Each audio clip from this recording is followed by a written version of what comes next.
UDFിൽ മുഖ്യമന്ത്രിയാകാൻ യോഗ്യൻ ശശി തരൂർ എന്ന സർവേ ഫലം സമൂഹ മാധ്യമമായ എക്സിൽ പങ്കുവെച്ച് ശശി തരൂർ.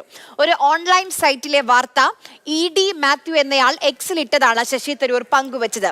അതേസമയം മുഖ്യമന്ത്രിയെ UDF പിന്നീട് തീരുമാനിക്കുമെന്ന് KPCC അധ്യക്ഷൻ സണ്ണി ജോസഫ് പ്രതികരിച്ചു. എല്ലാ തലത്തിലും പുനഃസംഘടനയുണ്ടാകുമെന്നും സണ്ണി ജോസഫ് വ്യക്തമാക്കി.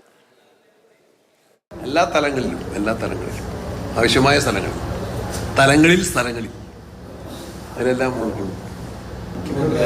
ഒന്നാമത്തെ ഭാഗം UDFിന്റെ മുഖ്യമന്ത്രി വരും എന്ന് കേരളത്തിലെ മഹാഭൂരിപക്ഷ ആളുകളും കണ്ടെത്തി. അതാണ് അതിന് ഏറ്റവും പ്രധാനപ്പെട്ട മെസ്സേജ്. ആത്മവിശ്വാസം ഞങ്ങൾക്ക് നിലമ്പൂരിൽ നിന്ന് കിട്ടി, അല്ലെങ്കിലും കിട്ടിക്കൊണ്ടിരിക്കുകയാണ്. എല്ലാവരും അതിനോട് യോജിക്കുന്നു. അങ്ങനെ വന്നാൽ മുഖ്യമന്ത്രി ആരെന്നുള്ളത് അന്ന് അതിൻ്റേതായ നടപടിക്രമങ്ങളനുസരിച്ച് കീഴ്വഴക്കങ്ങളനുസരിച്ച് MLA മാരും ആയിട്ട് ആലോചിച്ച് ഹൈക്കമാൻഡ് തീരുമാനിക്കും. എല്ലാ തലങ്ങളിലും